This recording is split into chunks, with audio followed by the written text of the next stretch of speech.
Hello everyone, my name is Shamsul Mudib and I'm the ALS instructor here at Aspirx. So, আমরা first ভিডিওতে দেখেছিলাম কিভাবে MCQ করতে হয়। এখন এই মাল্টিপল চয়েস কোয়েশ্চেন্সেরও চারটা টাইপ থাকে আমাদের লিসনিং এর ক্ষেত্রে। আরেকটা টাইপ হলো চুজ টু অ্যান্সার্স। আপনার 5টা বা 6টা অপশনস থাকবে, ওই 6টা অপশনের মধ্যে 2টা অ্যান্সার কারেক্ট হবে। আপনার ওই 2টা অ্যান্সার চুজ করতে হবে, সেটা বি হতে পারে, সি হতে পারে, ডি হতে পারে, it can be anything. So আপনারা সেটা কিভাবে সলভ করতে হয়, কোয়েশ্চেন টাইপস কেমন থাকবে, কেমন অডিও প্লে হবে, সেগুলো আপনারা দেখবেন ভিডিওতে। Part 3. You will hear two students of English called Kathy and Graham planning a display on 19th century British life and literature for a university event. First, you have some time to look at questions 21 to 24. So আমাদেরকে এখন time দিয়েছে কিছু সময় 21 and 24 এই দুইটা question দেখতে। So আমরা যদি নোটিস করি, firstly which two groups of people is the display primarily intended for? First option হলো student from the English department, second residents of the local area, third the university's teaching staff, fourth potential new students, and fifth students from other departments. আমরা যদি এখন খেয়াল করি, first year আমরা সুন্দর মতো underline করব English department, okay. Then residents of the local এরিয়াতে আমরা রেসিডেন্ট আর লোকাল এরিয়া এটা আন্ডারলাইন করব অথবা খেয়াল রাখবো, যেহেতু আমাদের এখানে আন্ডারলাইন করার অপশনটা নেই।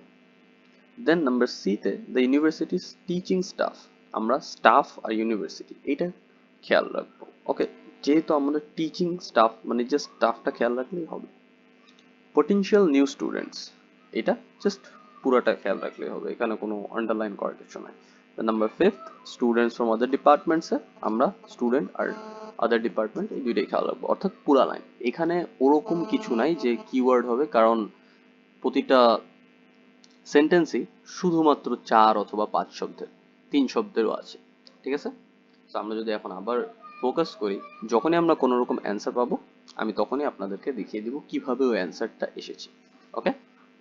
Now listen carefully and answer questions 21 to 24. Okay, Graham, so let's check we both know what we're supposed to be doing. Okay. So, for the university's open day, we have to plan a display on British life and literature in the mid-19th century. That's right. But we'll have some people to help us find the materials and set it up, remember? For the moment, we just need to plan it. Good. So, have you gathered who's expected to come and see the display? Is it for the people studying English or students from other departments? I'm not clear about it. Nor me. That was how it used to be, but it didn't attract many people, so this year it's going to be part of an open day to raise the university's profile. It'll be publicised in the city to encourage people to come and find out something of what goes on here, and it's included in the information that's sent to people who are considering applying to study here next year. Presumably, some current students and lecturers will come? I would imagine so. But we've been told to concentrate on the other categories of people. Right.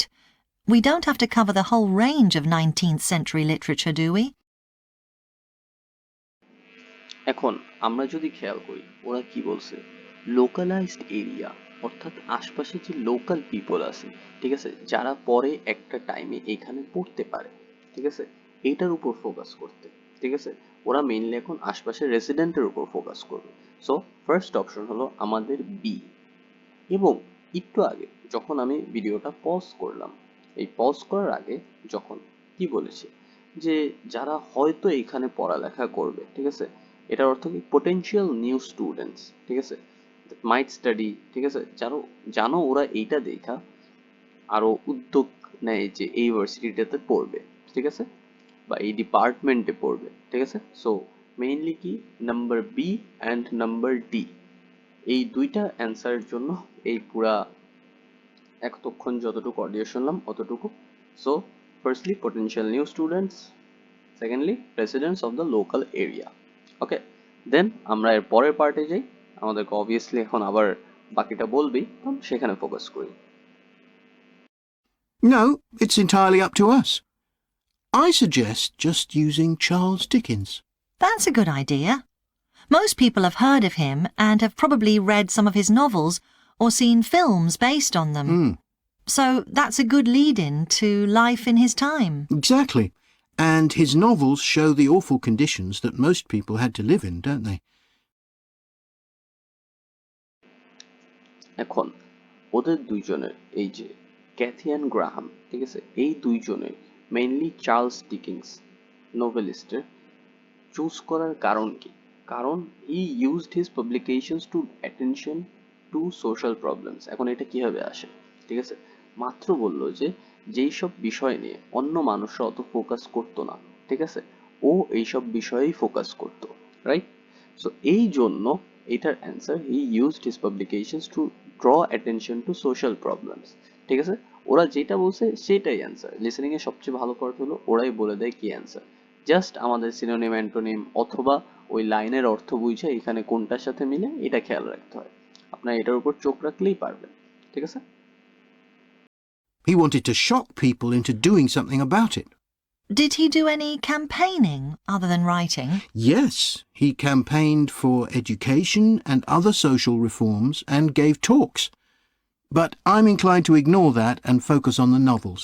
Yes, I agree. এখন কোনটা তাহলে আমাদের miss গেছে, যেহেতু আমরা আরেকটা answer করি নাই।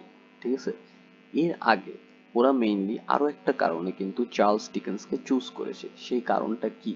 সেটা হলো ওরা এইটা বলছে যে চার্লস ডিকেন্সের রাইটিংস গুলা মানুষরা জানে, অনেক মানুষই চিনে। ঠিক আছে, এই জন্য এইটা ওরা চুজ করছে। This is part of the reason. So দুইটা রিজন কি? Use this publications to draw attention to social problems, and number C, his novels are well known now. যেহেতু মানুষ চিনে, সেহেতু এই বিষয় নিয়ে ওরা যদি ডিসপ্লে করে তাহলে মানুষ আরো ইন্টারেস্টেড হবে। ঠিক আছে, কারণ এই বিষয় নিয়ে তারা কিছু জানে। পুরোপুরি আননোন একটা সাবজেক্টে করলে তখন মানুষের কাছে এটা ইন্টারেস্টিং লাগবে না। ওকে, সো এখানে আমি আপনাদের এই পার্টটার মধ্যে কোনো রকম কিওয়ার্ড বা কিছু বলিনি। কেন বলিনি? কারণ আপনারা এখন জানেন কিভাবে কিওয়ার্ড চুজ করতে হয়। তো আপনারা এই পার্টে কোনো কারণে যদি কনফিউশন আসে যে আমাকে তো এখানে কোনো রকম কিওয়ার্ড বললো না, তাহলে আপনি জাস্ট আগে গিয়ে নিজে পজ করে নেবেন, তারপর দেখে নেবেন। ওকে, এটা আমার প্রতিটা ভিডিওর জন্য একটা আইডিয়া, যে কোশ্চেনটা যখন আমি দেখাচ্ছি তখন দরকার হলে আপনি পজ করে দেখে নেবেন কোশ্চেনটা কি, তাহলে আপনার জন্য আরো ইজি হবে। হয়তো আমি বলার আগেই আপনি অ্যান্সারটা বের করে ফেলতে পারবেন। ওকে, সো আজকের জন্য এইটাই।